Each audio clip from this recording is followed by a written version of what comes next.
Na última aula a gente começou aí uma introdução já falando sobre a engenharia de produção, falando um pouco da história, né? Discutimos a ementa, discutimos uma série de coisas para a gente poder, né, já dar andamento à disciplina. A ideia hoje é a gente terminar um pouco aquela parte histórica, que é uma parte bem teórica aí.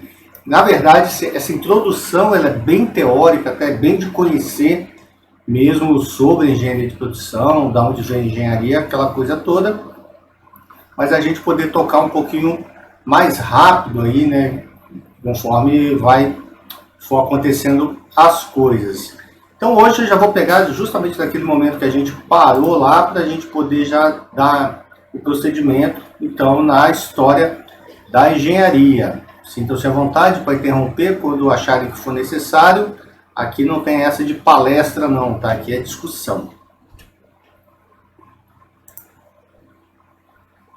Bom, então a gente falou, né? Estava falando sobre a história da engenharia, que a engenharia é a arte de aplicar conhecimento científico na solução de problemas práticos. Então, a técnica faz a diferença quando a gente está falando de engenharia. Então, os povos mediterrâneos, né, e escandinavos desenvolviam técnicas mais apropriadas para a construção de navios, né? Quem já assistiu a série Vikings aí, vê que tem lá bastante disso, né? Os caras lá no início desenvolvendo como é que poderia ser um navio que aguentaria viagens oceânicas e tudo mais. Os chineses inventaram a pólvora, né? Então a imprensa escrita e a bússola magnética. Então, além disso, ainda de observar o céu para a compreensão de alguns fenômenos presentes à sua volta. E é legal a gente tá percebendo, tá ouvindo, tá falando sobre isso, que você vê, um povo descobriu os navios, né? E aí você vê lá, até nos vikings, lá fica aquele negócio, será que nós estamos no lugar certo? Lá do outro lado está o chinês inventando a bússola, coisas que viriam aí a se tornarem uma só, como a pólvora também, depois os canhões nos navios, né? Então você vê que tem muito da gente não sair inovando e inventando o tempo todo, mas simplesmente a gente pegar e estar assimilando coisas, né? Ao longo dos séculos ocorreu então a evolução tecnológica que alcançada por artesãos de maneira empírica, né? Que passavam seus conhecimentos a outras gerações. Então é bem ao longo do século aquele negócio na base do venha fazer, aprender, de pai para filho, de pai para filho, o tempo todo. E depois aí, nessa época, as habilidades técnicas eram tidas como presentes dos deuses, né, sendo passado apenas aos escolhidos. Então, uns poucos escolhidos lá tinham o direito de aprender aquele ofício. Então, daí criaram-se, né, as grandes dinastias familiares, né, onde só aquela família sabia aquele ofício, e isso vem reverberando ao longo do século, aí onde a gente vê ainda alguns grandes conglomerados familiares, né, as famílias tomando conta de uma coisa que vem passando de geração para geração. Bom, as civilizações que detinham então certo nível de tecnologia levavam grande vantagem sobre aquelas que não a tinham. Isso acarretou nas primeiras denominações de uns povos sobre os outros. Então, né, a gente tem a história aqui nas Américas, né, os incas, maias e astecas, embora eles tinham muitas tecnologias voltadas para algumas coisas, não era para guerra. Então, os países que vieram aí, já voltados para a guerra, veio e dizimou, né? Então, isso é uma coisa muito séria, porque geralmente quando uma civilização evolui, ela praticamente, meio que automaticamente, ela elimina a civilização mais fraca. Então a gente vê isso acontecer ao longo da história, quem gosta de história vai ler, que toda vez que as tecnologias foram desenvolvidas, uma nação dizimou a outra. Deixa eu ver quem entrou aqui, que eu só ouvi o barulhinho. Ah, tem a Bia, seja bem-vinda, Bia. A Bia é o Bill? Que isso? Desculpa, é da minha filha, o computador. Ah, bacana. Entrou como Bia, a gente até falou, oh, até que enfim, uma menina em engenharia. Aí aparece um barbudo. Mas faz parte, tá? Tá decepcionado, né? Eu só não tô com minha câmera aberta que eu tô gravando aqui o resumo por outro app aqui e aí não aparece, né? Ele usa um ou outro, tá? Mas vai ficar lá disponível para vocês também depois lá no Ava. Bom, entrou mais alguém também, né? Daniel, seja bem-vindo, Daniel, também. Já temos agora mais de 50% da turma, né? 5 alunos já dá mais de 50%, tá ótimo. Bom, então um marco importante... Oi, pode falar. Fala. Estou agradecido aí. Boa noite. Boa noite, Daniel. Seja bem-vindo. Então, um marco importante para a disseminação do conhecimento ocorreu por cerca de 1450, quando Gutenberg mecanizou a imprensa escrita, tornando a impressão mais rápida. Antigamente era tudo escrito lá no papiro, né? Então você tinha que ter o cara que escrevia. Então, quando conseguiram fazer uma imprensa, né, mais rápida de escrita, aí se disseminou a comunicação. Então, comunicação também é uma tecnologia que é importante até hoje. A gente vê muito erro, muita falha, muita guerra por falha de comunicação. A gente talvez esteja vivendo agora essa pandemia por uma total falha de comunicação, da gente entender como que as coisas deveriam acontecer e a gente tá deixando a desejar, né? Então, é importante a gente verificar esse tipo de coisa. A comunicação é importantíssima em qualquer época. Então, dessa forma, o conhecimento começa a fluir de maneira mais rápida e abrangente, uma vez que anteriormente ele era transmitido só na base da conversa ou através de raros papiros, né? Então, com a mecanização da escrita, começou-se a fazer o quê? A gente começou a poder ter procedimentos, ter manuais, ter histórias passadas sem necessariamente quem viveu a história estar presente. Você permitiu que ao longo dos anos essa história não se perdesse. Então uma série de coisas aconteceu para que a técnica, né, fizesse a diferença ao longo da história. A engenharia fizesse essa diferença ao longo da história. E aí com isso, né, depois a gente está pensando em toda essa mecanização, e vocês reparam que o grande salto é a questão da comunicação. Quando existe esse salto da comunicação, a gente chega então no surgimento da engenharia moderna. Me permitam fazer só uma pausa aqui, rapidinho, só um minutinho.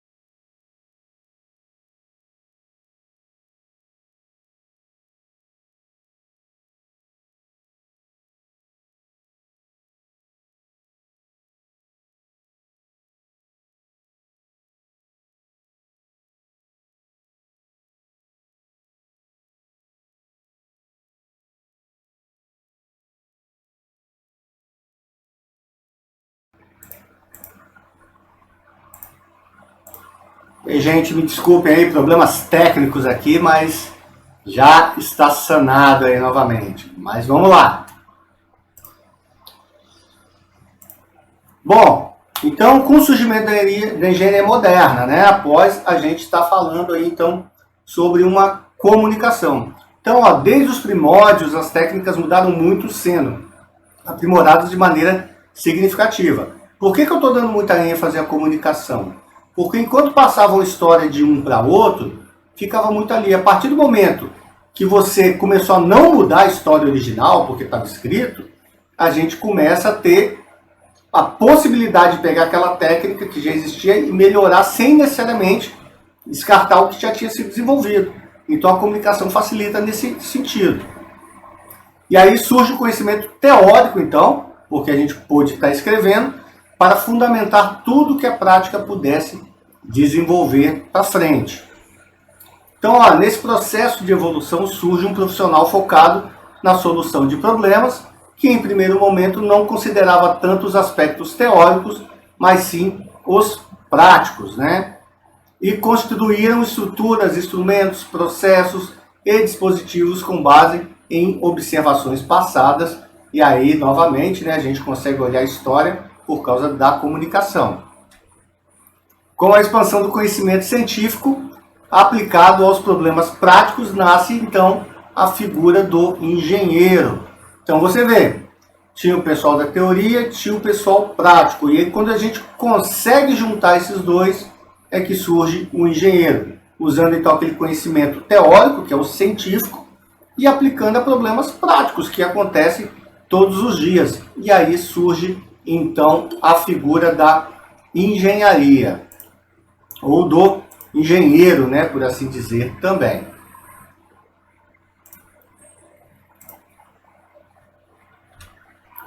Aos poucos, então, a engenharia vai se estruturando, fruto da evolução da matemática, da interpretação dos fenômenos físicos e de experimentos realizados em ambientes controlados. E aí a gente já está falando de uma era muito mais moderna para a gente poder fazer isso.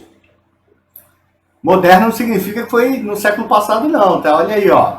No século XVIII já havia se chegado a uma série de doutrinas que deram origem a um novo tipo de engenharia. Então, essa sistemática representa um marco divisório entre a engenharia antiga e a engenharia moderna. É legal, não sei se vocês gostam de filme catástrofe, né? Eu gosto de ver isso para ver como que seria.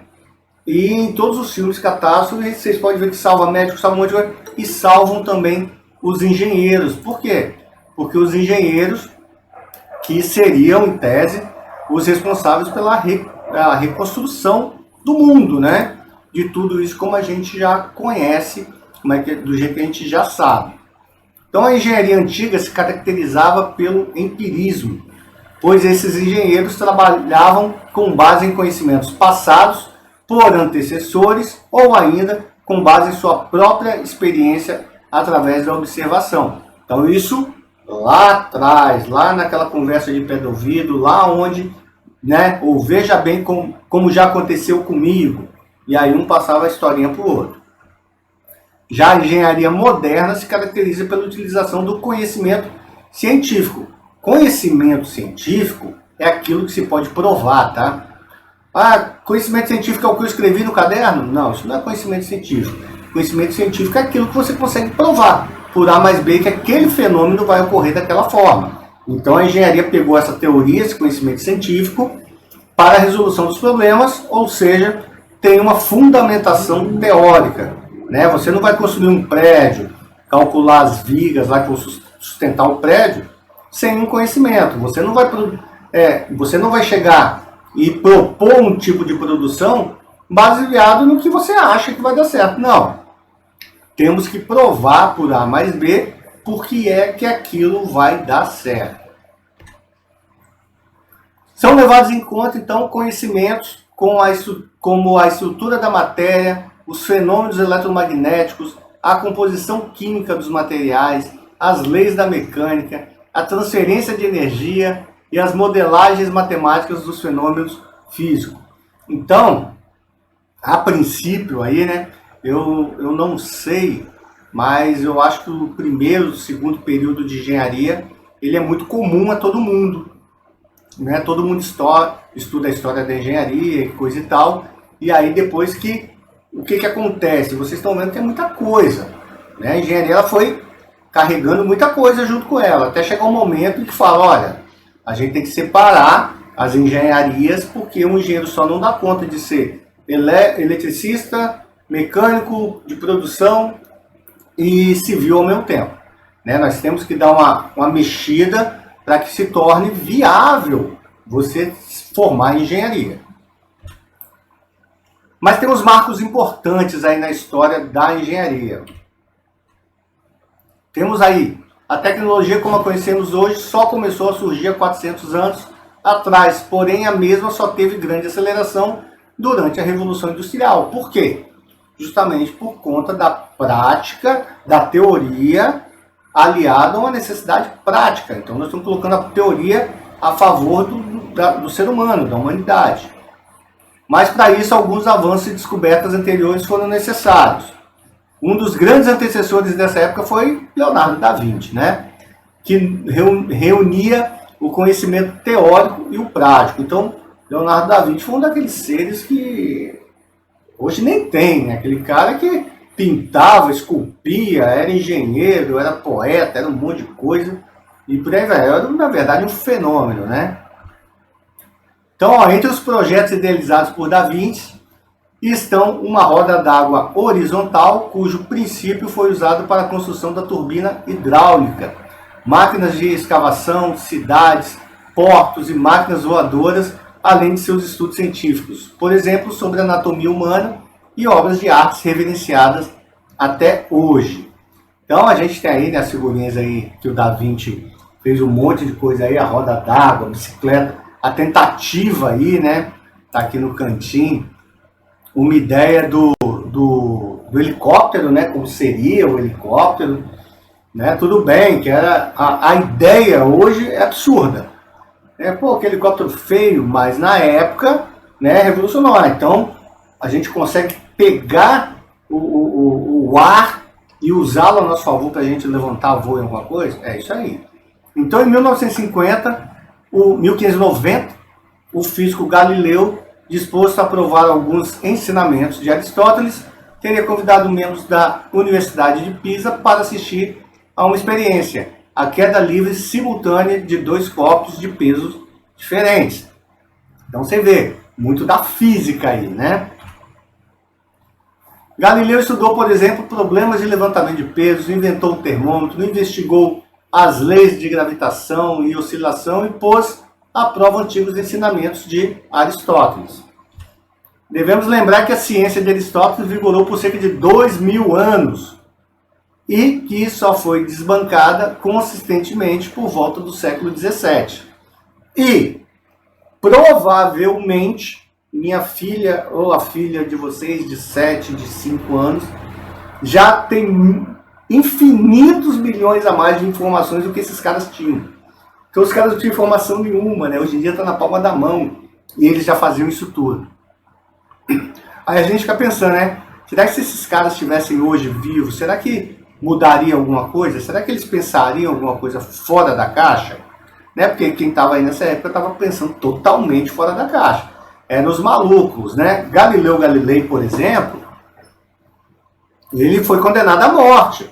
Simplesmente porque ele falou, a Terra é redonda. Ou, não, a Terra gira em torno do Sol. Todo mundo, você tá louco? Não, vamos matar esse cara que ele é um bruxo, heresia e tudo mais. Então você vê, sem o cara ter que pegar um foguete lá de cima, olhar para ver se era redonda, eles já sabiam. Então, o marco na aplicação da ciência moderna na engenharia é o trabalho publicado por Galileu, Discurso sobre duas novas ciências, onde é deduzido o valor da resistência à flexão de uma viga encostada numa extremidade e suportando um peso de sua extremidade livre, né? O princípio da alavanca, né? Então, Galileu lá foi provar, lá atrás, 1638, né, a teoria da alavanca. Porém, nem só de experimentos bem-sucedidos vive a engenharia. Podemos citar uma série de exemplos também mal-sucedidos, né? Nem sempre dá certo, né? E hoje tem um termo que se dá para essas coisas que não dá certo. Experimentação. Experimentação significa que você vai lá e experimenta para ver se dá certo. Não deu, você tenta de outra forma. Ou seja, enquanto antigamente você se calculava para não ter erro, hoje em dia o pessoal vai fazendo e vê se dá certo. Mas, ó, os esforços malogrados de Leibniz na instalação de bombas movidas por moinhos de vento para controlar águas de Minas. Deu errado. Fracasso de Huygens no desenvolvimento de um motor eficiente de explosão a pólvora. O que vocês acham que aconteceu? Explodiu o motor. A incapacidade de 3 matemáticos de renome em 1742, nomeados pelo Papa para descobrir as causas dos sinais de colapso apresentados no domo da Basílica de São Pedro, ou seja, problemas estruturais, também não conseguiram resolver. Em 1778, Frederico o Grande, numa carta a Voltaire, ridicularizava Euler por não ser capaz de projetar por meios matemáticos fontes para o seu jardim. Os resultados do trabalho de Galileu, publicado em 1638, cuja distribuição de tensões proposta estava totalmente equivocada. E hoje já tem gente defendendo, né, com o avanço aí da física e tudo mais, que as teorias de Newton estão erradas, né? Não fazem diferença talvez para a gente aqui na Terra, né? Pelo tamanho que a gente usa, mas em larga escala ela não funciona. Então tem uma série de coisas aí que ainda serão vistas, revistas e vistas novamente até que se prove o contrário. Um fato marcante na evolução industrial foi a implantação da máquina a vapor na indústria da tecelagem, ocorrida por 1782. Fato que, aliás, junto com o tear mecânico inventado pelo inglês Cartwright em 1785, foi um dos grandes responsáveis pela Revolução Industrial. Eu diria que eu ainda gosto mais do esquema da máquina a vapor. Os caras finalmente conseguiram fazer uma coisa que maximizava a produção. E maximizando a produção, aí foi só produzir muito em escala e os caras conseguiram ter grandes êxitos por causa de não de uma máquina, né? Mas por conta de um conceito, né? Que é a máquina a vapor. Outro grande avanço no processo de industrialização foi a utilização de motor elétrico, né? Como fonte de energia que substitui equipamentos como rodas d'água e cataventos. Lógico, as firmas, né? Quem tinha roda d'água tinha que estar perto de um rio para que a roda movimentasse, aquele negócio todo. Já com a eletricidade, começaram a se esticar fios, né? Mesmo assim, os fios estão ligados lá, né, a qualquer fonte de energia que vai gerar. E hoje em dia a gente já tem aí os painéis solares, né, que estão aumentando a eficiência cada vez mais, até chegar um dia que a gente não tem mais fio saindo da nossa casa, será? O primeiro gerador elétrico experimental foi construído pelo fabricante francês de instrumentos Hippolyte Pix em 1832, essa coisa horrorosa, feiosa que tem aí. Entretanto, apenas em 71 foi utilizado na prática o primeiro motor elétrico. O construtor deste motor, Gramme, foi um prático que, tal qual os inventores do telefone e do rádio, desconhecia as aplicações científicas para os seus inventos. Eu não sei se eu já comentei, semana passada com vocês a respeito da tela do iPhone, eu comentei?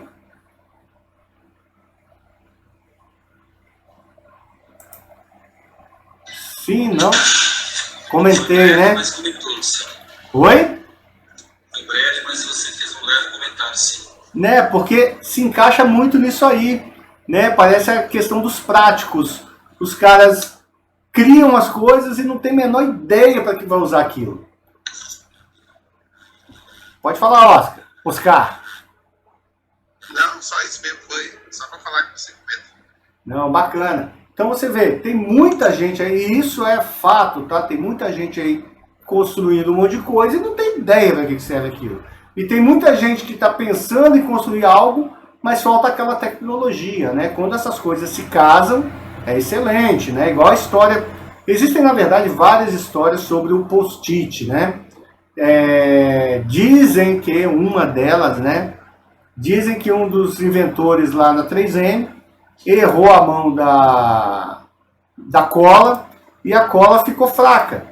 E aí, quando a cola ficou fraca, falou, o que eu vou fazer com isso?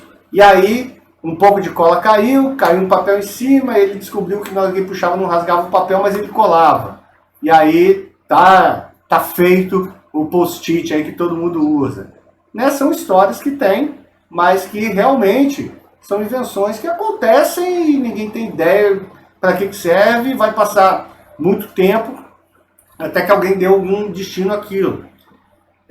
Uma máxima que tem aí é que a gente usa as tecnologias de 10 anos atrás, né? Tudo que a gente vai usar em 2031 está sendo inventado agora. A gente só não vai ter tecnologia para colocar no papel, para distribuir, para a gente usar. Mas vai ser usado daqui a 10 anos. Então a gente vive 10 anos atrás das invenções ultramodernas.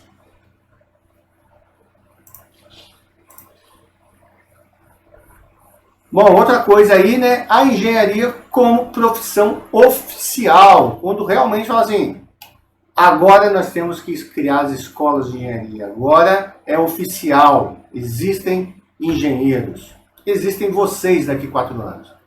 Então, segundo historiadores, o primeiro emprego do termo engenheiro, proveniente da palavra latim ingenium, que significa engenho ou habilidades, foi feito na Itália. Né? Também pudera, né? Os iluministas estavam todos lá, os caras todos pensando diferente, estava todo mundo na Itália nessa época.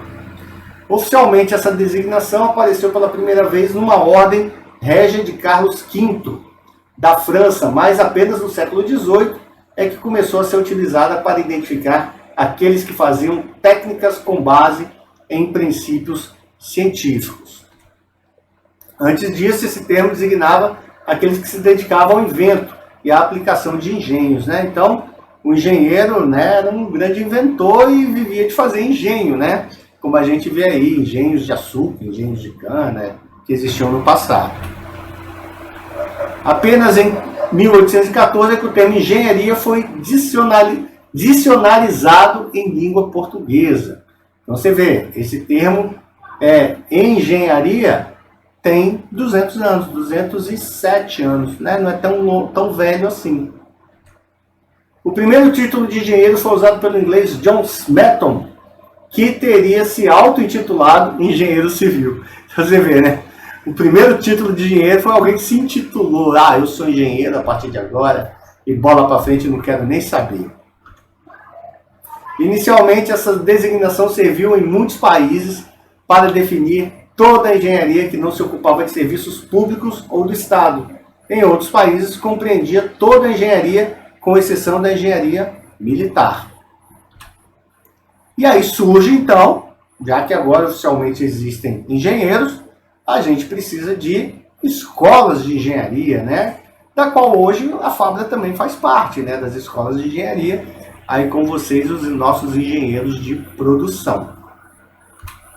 Então, ainda no século XVIII, vários cientistas franceses, tais como Siemens, Dames, Poisson, Claude-Louis Navier, Gustave, ou seja, essa galera toda, contribuíram para a definição da técnica científica, que resultou na fundação em Paris, em 74, da École Polytechnique, que tinha como finalidade ensinar as aplicações da matemática aos problemas da engenharia. Então você vê, é legal a gente ver o seguinte, né? Eu gosto mais de física do que matemática. Só que a física ainda está no campo teórico. E aí quando você coloca o problema prático do dia a dia, você usa tanto matemática, mas também usa a questão da física, né, para resolver os problemas. Em 506 foi fundada em Veneza pelo holandês Adriaen Willert a primeira escola dedicada à formação de engenheiros e artilheiros. Século XVIII houve um significativo desenvolvimento técnico em áreas tais como extração de minérios, siderurgia e metalurgia. E com isso precisa de quê? De cada vez mais engenheiros. O mesmo desenvolvimento também foi sentido na construção de pontes, estradas e canais, o que formava a base da engenharia civil, né? Então, as primeiras engenharias, né, na verdade, são 3, na verdade, né, que eu acho que são as mais importantes no início. Foi a engenharia civil, foi a engenharia mecânica e a engenharia naval, né? A engenharia naval, talvez até mais importante, porque antes de se titularem engenheiros, já existia toda uma questão naval para os barcos começarem a atravessar o oceano, como a gente falou lá dos vikings, né? Todas essas atividades sempre foram fruto do trabalho de práticos que desenvolvia empiricamente suas atividades, alheios a teorias científicas. E com base em desenvolvimentos como esses, a engenharia evoluiu cada vez mais rapidamente, sempre intimamente relacionada com o aparecimento de escolas para a formação de engenheiros. Então, né, foi uma pegada muito forte. Como consequência disso, em 1747, criada na França aquela que é considerada a primeira escola de engenharia do mundo, a École des Ponts et Chaussées, né? E fazer biquíni, Chaussées, né? No mundo. Então você vê, 1747, então a gente pode datar aí como sendo a primeira escola oficialmente de engenharia do mundo, lá na França. Não por acaso, foi onde começou a Revolução Industrial, né? Inglaterra e França, aqueles caras lá são diferentes nesse caso aí. Hoje em dia a gente fala muito de China, já falou dos Estados Unidos, mas o berço aí da Revolução Industrial está lá na Europa, né? Em 1778, foi implantada a École des Mines, né, Escola de Minas, e a conservação dos artistas em métiers. Não sei o que é métiers. Se falar francesa, ferra com a gente aí. Então essas escolas eram voltadas para o ensino prático, diferente, portanto, da escola politécnica, estabelecendo assim uma divisão da engenharia em dois campos, os engenheiros práticos e engenheiros teóricos, o que hoje não funcionaria, né, dessa forma. Para o desenvolvimento da engenharia, o passo seguinte foi a criação das escolas técnicas superiores nos países de língua alemã. As escolas de Praga, de Viena, de Krausch, de Munique são exemplos nesse sentido, todas lá na Alemanha. Entretanto, então, a escola de maior importância teve o aparecimento da engenharia moderna foi em Zurique, né, também na Alemanha. Nos Estados Unidos, as primeiras escolas desse tipo foram o MIT, que existe até hoje, né, o Massachusetts Institute of Technology, né, que existe até hoje, é uma das escolas mais renovadas aí de tecnologia, né, o California Institute de Tecnologia e o Carnegie Institute of Technology também. Você vê que as datas aí, né, você tem o MIT aí em 1865, o CIT, né, que é o da Califórnia, 1919, o Carnegie, né, em 1905. Então você vê que são, mesmo assim, mesmo os Estados Unidos levam mais de 400 anos, 400 anos não, né, mais de 300 anos para ter também suas escolas de engenharia. Porém, talvez a mais característica escola de engenharia dos Estados Unidos foi a Rensselaer, me ajuda aí no inglês, gente, Polytechnic Instituto, né, fundada em 1824, então antes do MIT ainda. É legal falar do MIT, que tem muito brasileiro lá, tá? Os brasileiros são bons de engenharia. Na verdade, eu não sei nem se nós somos bons de engenharia, nós somos bons de soluções, e muitas das soluções práticas. E aí quando você coloca a fundamentação teórica em cima da prática, aí você cria uma teoria e faz coisas extraordinárias. Então nós brasileiros, a gente é bom de fazer essas coisas. Entretanto, já em 1794 havia sido criada a primeira escola de engenharia nos Estados Unidos, a Academia Militar de West Point, que foi destruída por um incêndio 2 anos depois, sendo reaberta em 1802, ano considerado oficial de sua fundação. Com essas escolas e institutos, a técnica moderna tomou o campo, ampliando-se a aplicação da ciência da tecnologia. Deve ser registrada uma diferença fundamental entre as primeiras escolas de engenharia e as atuais. Qual? As primeiras treinavam para técnicas e processos. Hoje a preocupação maior é, sobretudo, formar e educar, para fornecer ao futuro profissional um embasamento teórico consistente para que ele possa atuar com competência e também resistir ao rápido obsoletismo das técnicas. E, secundariamente, treinar. Então você vê que hoje a engenharia não pega vocês e joga lá e vamos treinar, vamos fazer coisas diferentes. Não, vocês têm todo o embasamento teórico, até porque é necessário que vocês continuem empurrando para frente, desenvolvendo novas tecnologias, novas teorias no campo da engenharia.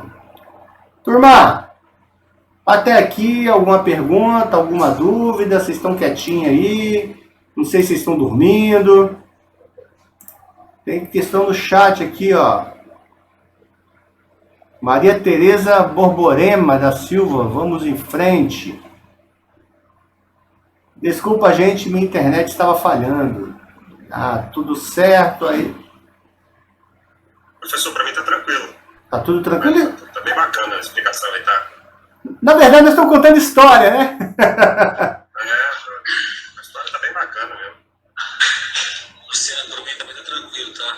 Esse nome que você acabou de falar aí é da minha esposa. Eu tô com... Não, hoje é pegadinha, né? Porque entrou a Bia, agora entrou a Maria, aí aparece 2 barbudos.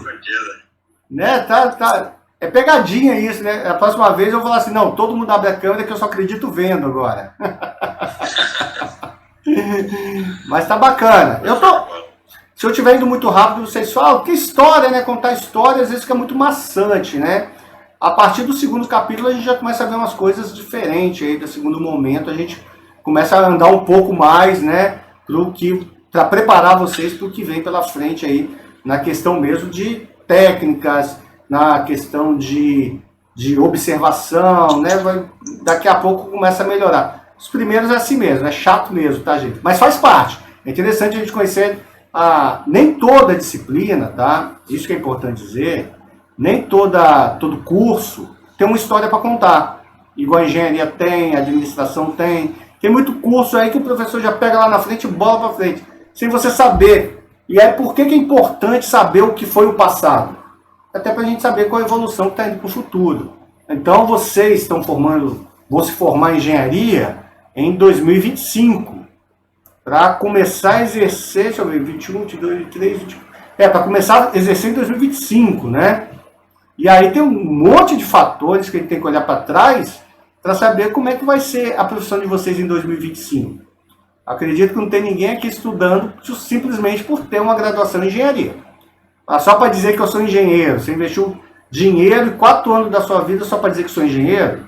Então é importante olhar a história, como é que ela veio evoluindo, porque é aquela história, né? Nesses 20 anos desse século, a gente evoluiu mais de 500 no século passado. A gente está acelerando e acelerando muito rápido, né? Então, para onde é que vai o engenheiro de produção lá em 2025? Tem que olhar a história e saber como é que isso está acontecendo, tá? Então faz parte também isso aí. Bom, vamos lá então, dando continuidade aí. Os fatos marcantes, então, que aconteceram aí da ciência e da tecnologia. Então, alguns fatos históricos relativos à evolução das técnicas e da ciência têm importância marcante na definição do estágio atual de desenvolvimento da engenharia. E quais são eles? 1620, Francis Bacon preconiza o método exponencial, né, que vem ajudar muito aí nos cálculos matemáticos da engenharia. 1637, René Descartes publica o primeiro tratado da geometria analítica e formula as leis da refração. Importantíssimo também, geometria analítica, né? Aquela geometria que vocês vão estudar isso, né? Eu acho que está no programa de vocês, eu acho que não tem como fugir, né? E é legal, geometria analítica eu gosto muito, para você entender como que ocorrem os fenômenos. 1642, Blaise Pascal constrói a primeira máquina de calcular, né? Foi batizado depois aí, quando os computadores surgiram lá na década de 80, os PCs, né? A gente tinha lá o Pascal, né? Não sei se vocês são dessa época. 1660, é estabelecida a lei de Hooke, princípio básico para o estudo da resistência dos materiais, ciência básica das engenharias. Estudar material, a engenharia estuda praticamente em tudo, aí vocês vão estar estudando isso aí. 1674, o cálculo infinitesimal, ferramenta básica para análise matemática, é inventada por Newton e Leibniz. 1729, Stephen Gray descobre que há corpos condutores e não condutores de eletricidade. Ou seja, né, hoje a gente sabe, se pegar um fio de cobre e ligar na tomada, você vai tomar um choque, mas a madeira é um péssimo condutor de energia, né? 1745, Edward Joseph von Kleist inventa o capacitor elétrico. Dificuldade. 1752, Benjamin Franklin inventa o para-raios, né?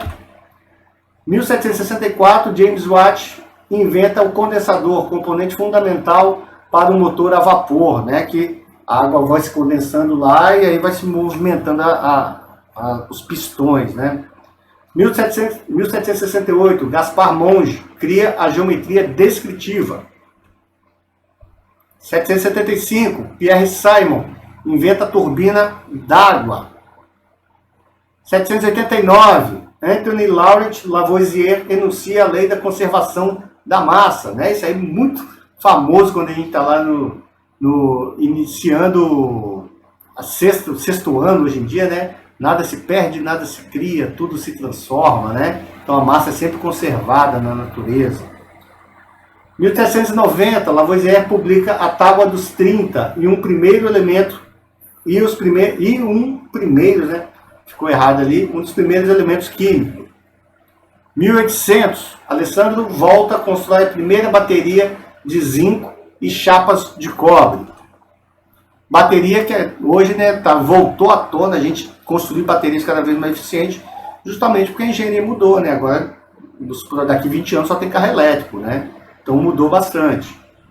1802, Geoffrey Gay-Lussac formula a lei da dilatação dos gases. 805, Joseph Fourier formula a teoria do desenvolvimento das funções em séries trigonométricas. 1811, Avogadro formula a hipótese sobre a composição molecular dos gases. 1814, George Stephan constrói a primeira locomotiva. E a primeira locomotiva era o quê? A vapor. E a primeira locomotiva foi uma junção de muitos elementos, né? Ela não foi, eu idealizei uma máquina a vapor. Né? Foi uma junção, foi uma inovação. Foi juntar um monte de coisa que já existia para poder criar algo novo. Hans Oersted, 1919, descobre o eletromagnetismo. 1824, Sadi Carnot cria a termodinâmica. 1825, Nelson constrói o primeiro alto forno, né? Meu querido aí da Celora aí conhece muito bem alto forno. Alto forno eu tive quando eu estagiei na Celor lá que era CST em 1700, quase isso, né? Em 1994 eu lembro de ter ido 2 vezes na aciaria. Deus me livre daquele lugar. Fogo para tudo que é lado, o bicho pegava lá. Mas muito legal de ver, de você imaginar que existem coisas daquela criadas por homens, né? Os homens criaram esse tipo de coisa. 1831, Michael... Eu trabalho lá, professor. Oi? Eu trabalho lá no forno. No forno? Mas o alto forno e a aciaria é a mesma coisa? Não, são diferentes. São diferentes. Eu fui na aciaria, no alto forno eu não fui não. Mas você é o que? Lingotamento contínuo, aquele negócio lá? Não, alto forno mesmo. Alto forno produz o Gusa, né? Aham. A aciaria, a diferença é só a composição de carbono. Você tem mais carbono do que o aço, né? Aí na aciaria ele retira o carbono e aí, na verdade, aí vai de carro torpedo para a aciaria, né? Para o processo poder acontecer, entendeu? Coisa que eu acho assim, eu acho uma coisa ridícula até hoje existir carro torpedo, tá? É o negócio mais esquisito do mundo, né? Você pensa assim, por que esse negócio não vai direto? Não, você coloca num carro torpedo que vai por trilho para chegar lá do outro lado e despejar de novo, é um negócio muito doido, né? Mas enfim, cabe a vocês trazerem coisas novas aí, tá? Cabe a vocês, né, pensarem diferente. Isso aí já está ligado à engenharia de produção. De você falar assim, não, como é que eu posso melhorar o processo de eliminar o carro Gusa, o carro torpedo? Como é que eu vou eliminar esse carro torpedo aqui? Que, pô, é uma perda de tempo aquilo lá. Como é que eu posso eliminar? Já é talvez um problema de engenharia de produção, né? Porque você vai estar visando aumentar a produção da empresa. Você vê como é que é legal as coisas.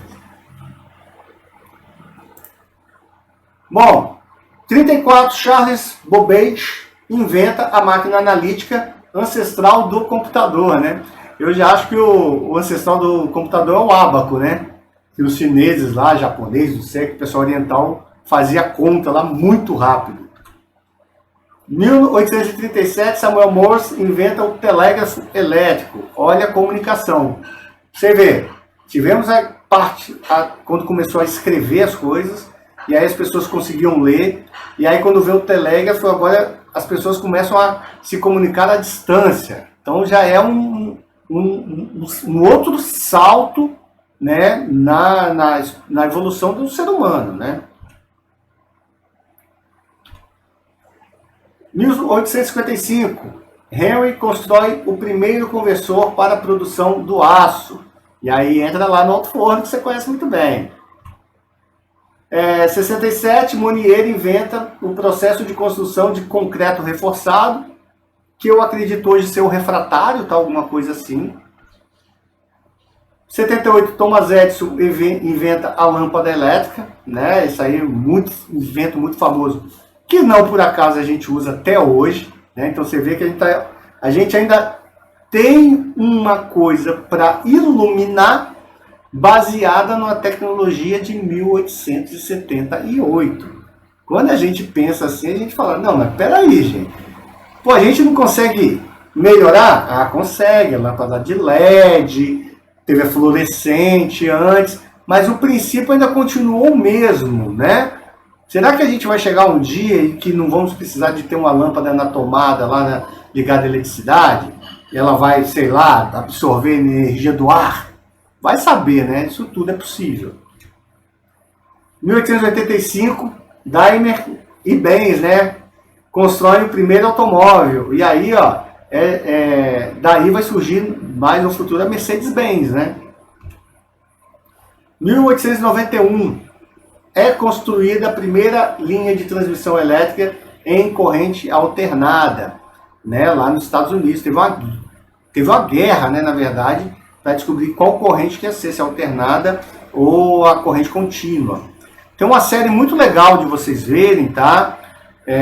Eu sei que essa série tinha na Sky, mas acho que já está liberada até no YouTube, que é Gigantes da Indústria. Fala da indústria americana. Aí você começa a entender como a engenharia fez toda a diferença naquele fato. Não dá tempo da gente mostrar em sala de aula, acho que são 8 ou 10 episódios, cada um com mais de 1 hora, mas para vocês, a título de ver uma história bem contada, que é muito bem contada lá, é bacana você ver como que a engenharia ajudou a indústria americana a ser o que foi no século passado, né? Porque agora a indústria americana está praticamente na China. 1892, Diesel estuda, inventa e patenteia e em seguida produz industrialmente o seu motor a combustão interna, que leva seu nome, né? Um motor a diesel. Bom, essa é a história da engenharia, tá, gente? Como um todo, no mundo, né? O que foi passado aí no mundo, o que a gente viu no mundo aí em termos de engenharia. Lógico, tá, gente? Longe de esgotar histórias. As histórias da engenharia tem muitas ramificações, que é óbvio que a gente não tem tempo aqui de estudar tudo o que aconteceu na história da engenharia, né? A gente olha para trás, traz os fatos mais relevantes e começa a ir para frente. E nesse ir para frente, a gente acaba chegando na história da engenharia onde? Aqui, Tupiniquim, o nosso querido Brasilzinho aí, né?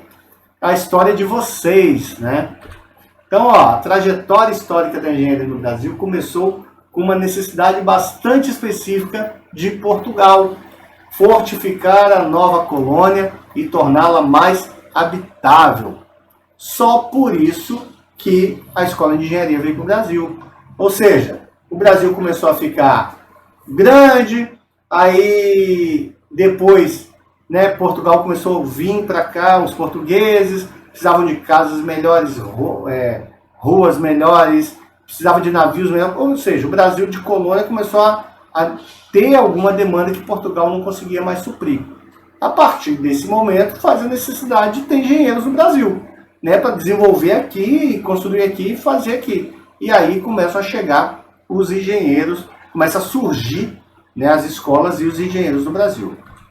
Fatos. Não se sabe ao certo quando ocorreu o início da engenharia no Brasil. Porém, pode-se afirmar que ela se estabeleceu efetivamente com a construção de casas pelos colonizadores, né? Então a família real veio, tinha que fazer uma casa.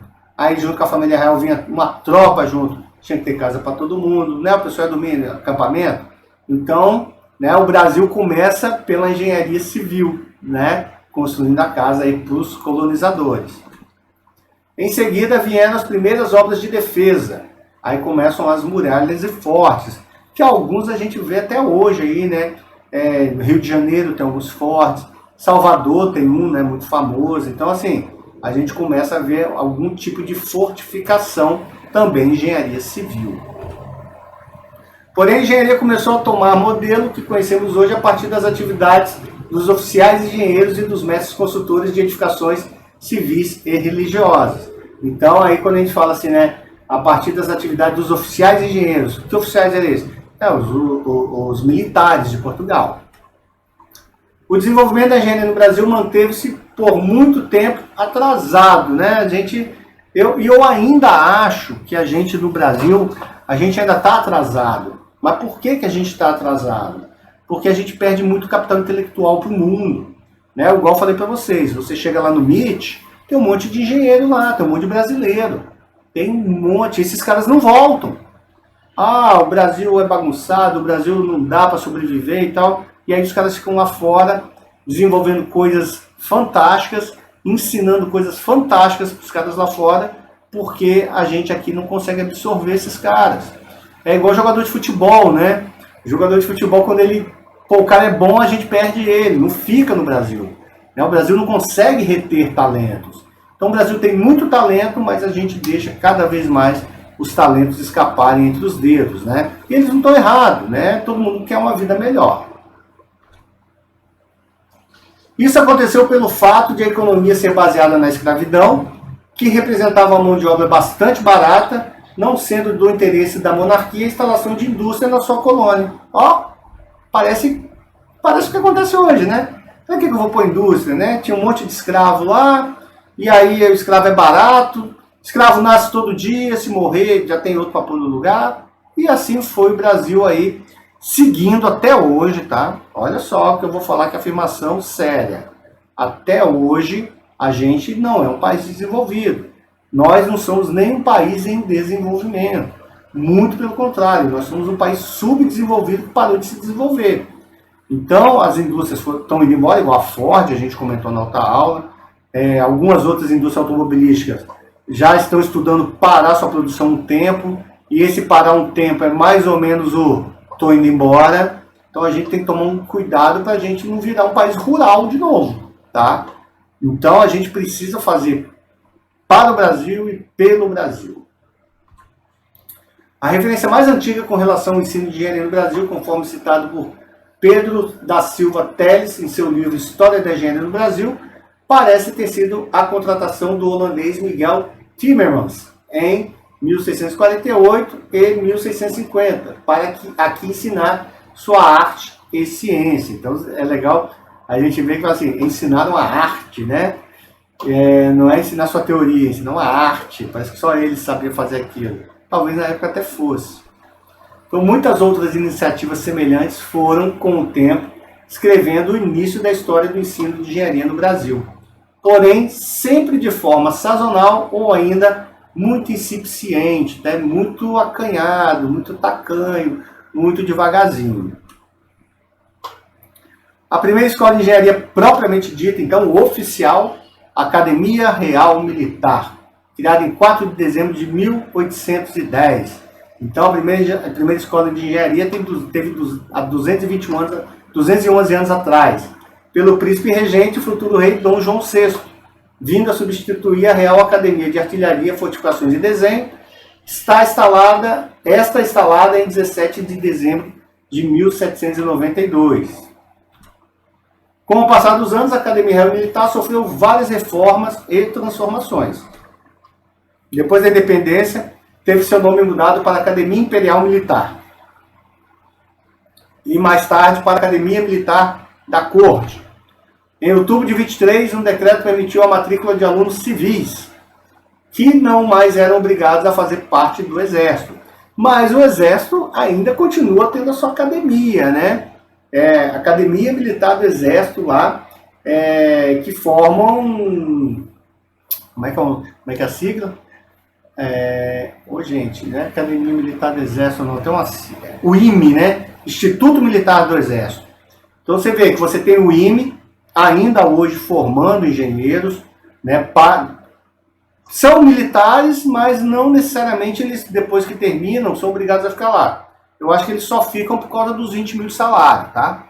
E aí os caras ficam lá, né? Quem vai sair? Ninguém é doido. E a aeronáutica também tem o ITA, né? Instituto de Tecnologia Aérea, né? E aí também a aeronáutica, Instituto de Tecnologia da Aeronáutica, eu acho.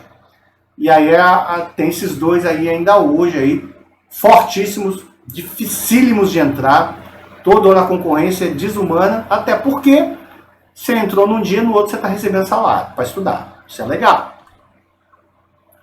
Outras transformações ocorreram até que, pelo decreto número 2116, de 1º de março de 1858, através da nova organização das escolas militares, a Escola Militar da Corte passou a denominar-se Escola Central, sendo tão destinada ao ensino das matemáticas e ciências físicas e naturais e também das doutrinas da própria engenharia civil.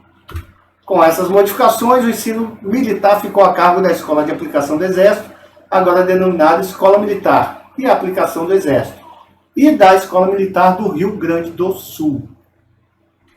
Ainda em 25 de abril de 74, através do decreto 5.600, foi criada a Escola Politécnica do Rio de Janeiro, sucessora da antiga Escola Central. Também no Segundo Império foi criada a Escola de Minas de Ouro Preto, em 12 de outubro de 1876. Ainda no século XIX, mais 5 escolas de engenharia foram implementadas. Em 1893, a Politécnica de São Paulo, que existe até hoje. Em 1896, a Politécnica do Mackenzie College e a Escola de Engenharia do Recife. Em 1897, a Politécnica da Bahia e a Escola de Engenharia de Porto Alegre. E aí damos um salto aí, né? 1946, já existiam 15 instituições de ensino de engenharia e de lá para cá, muitas outras foram implantadas no país, o que representa hoje algumas centenas de cursos, como esse da fábrica que vocês estão fazendo aí também. Então esses aí são alguns fatos que ocorreram na história da engenharia no Brasil. Mas é importante a gente falar também que dentro da engenharia a gente tem aí engenharias com maior percentual de estudantes na atualidade, né? Então são 4 engenharias que estão 80% dos estudantes de engenharia, né? Dentre eles tem a engenharia elétrica. Então o engenheiro eletricista está presente em todos os aspectos que envolvem energia, desde a geração, a transmissão, o transporte, a distribuição, até o uso nas residências e no comércio. Além disso, planeja, supervisiona e executa projetos nas áreas de eletrotécnica relacionadas à potência de energia. E eu já tive um engenheiro eletricista como meu chefe de logística, para entender, né? Só coisas do Brasil. Engenharia civil, além de projetar e executar obras como casas, edifícios, pontes, viadutos, estradas, barragens, canais e portos, o engenheiro civil tem como atribuição a análise das características do solo, o estudo da insolação e da ventilação do local e a definição dos tipos de fundação.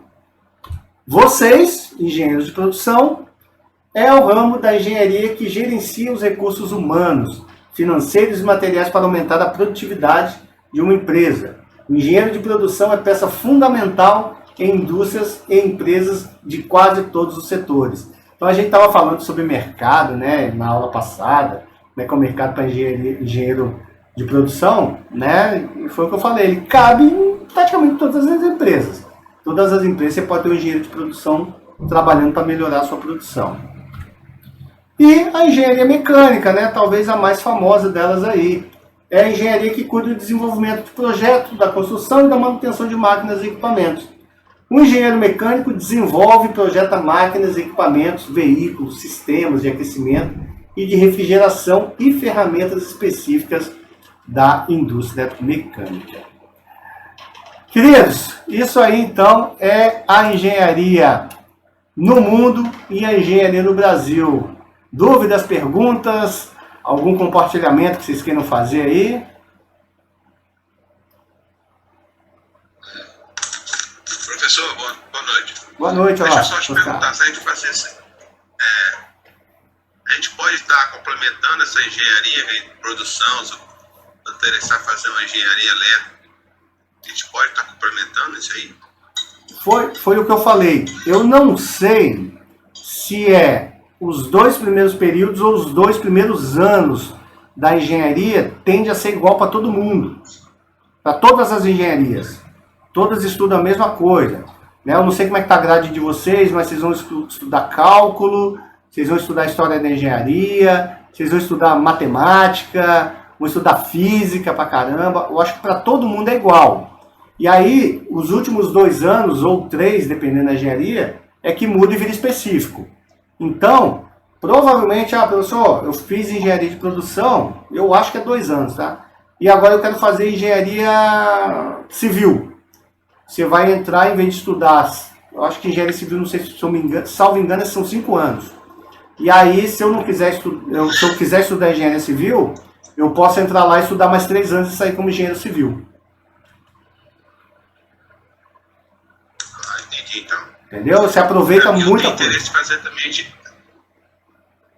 tenho interesse também de fazer engenharia elétrica.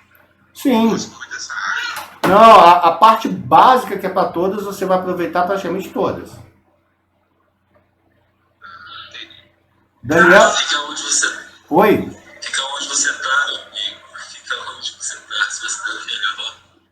Oi, não entendi. Tô brincando com ele, Luciano. Vai ficar onde ele tá, que é melhor. É melhor, né? 28 anos na profissão aí, eu posso falar melhor pra ele. É, mas você não é engenheiro civil, você está na elétrica, né? Exatamente. 28 anos de elétrica. Ah, mas deve ser bom, você tá há 28 anos lá, pô. Eu gosto. Né? Não deve ser tão ruim assim, imagino eu, né? Tô brincando. Deve ser bacana. Não, mas... É bacana. Vários desafios. É bom, eu gosto. Não, e o engenheiro eletricista agora, ele está com um desafio tremendo aí, que é a questão da eletricidade nos automóveis. Vocês já imaginaram o tamanho desse mercado? Que coisa absurda que é. É o novo petróleo, né? Quem descobrir a melhor tecnologia vai nadar de braçada, vai assim, os novos sheiks aí vão vir da indústria automobilística elétrica. Esses caras vão dominar o mundo aí, né? Vai acabar o império do petróleo. Daniel, tá com o microfone aberto? Alguma coisa, Daniel? Não? Tá só aberto mesmo. Oscar, ia falar alguma coisa a mais? Não, é isso aí mesmo, eu gostei. É porque engenharia elétrica é uma coisa que sempre evolui, né? Bastante. Não que as outras não evoluem, mas a engenharia elétrica hoje, entendeu? Nossa falou de automobilística aí, a tendência é sempre evoluir mesmo, fazendo carro elétrico, né? A gente já vê nesse filme aí como é que tá evoluindo, a gente pensa que daqui pra frente só vai ter isso aí. Não, e é legal que aí, entrando pro lado de vocês aí na engenharia de produção, o engenheiro de produção ele pode trabalhar com todos os engenheiros, né? Você vê, eu tenho uma indústria automobilística de carro elétrico, preciso só de engenheiro eletricista? Não, eu preciso do engenheiro de produção, para melhorar essa produção, melhorar a escala. Então, assim, o engenheiro de produção ele é legal que ele pode circular por todas as áreas de engenharia, em todas as empresas, que ele vai estar bem assistido ainda, ele vai fazer o trabalho dele bem. Isso é o que eu acho mais interessante nessa faculdade que vocês escolheram para estar cursando aí os próximos 4 anos. É 4 ou é 5? Eu fiquei em dúvida. Eu acho que é 4, né? É 5 anos. 5, né?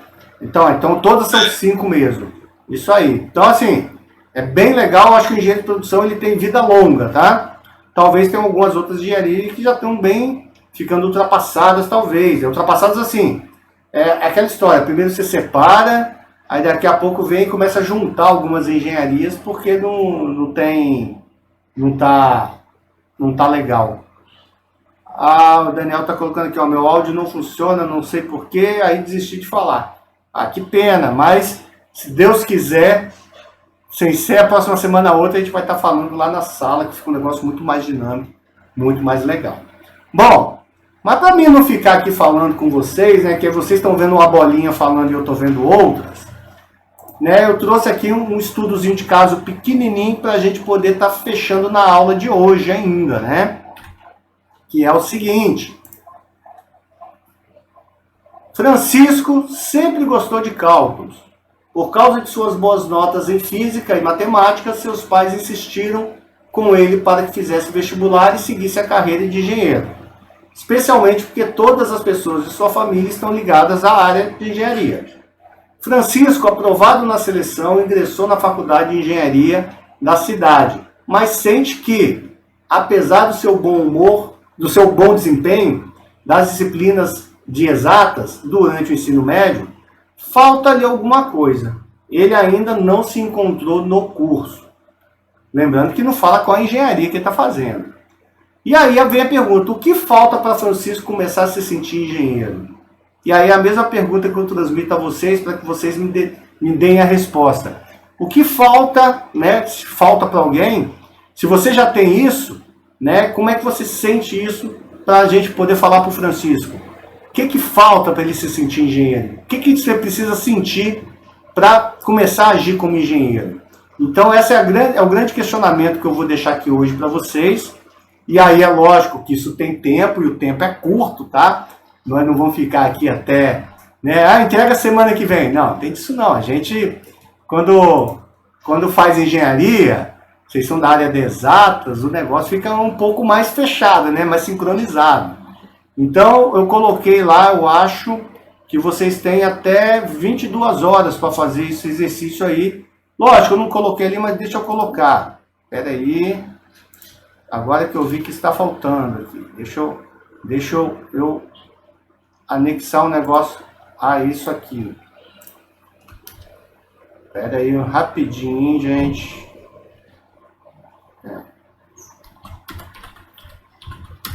Isso. Opa, só maiúsculo, minúsculo.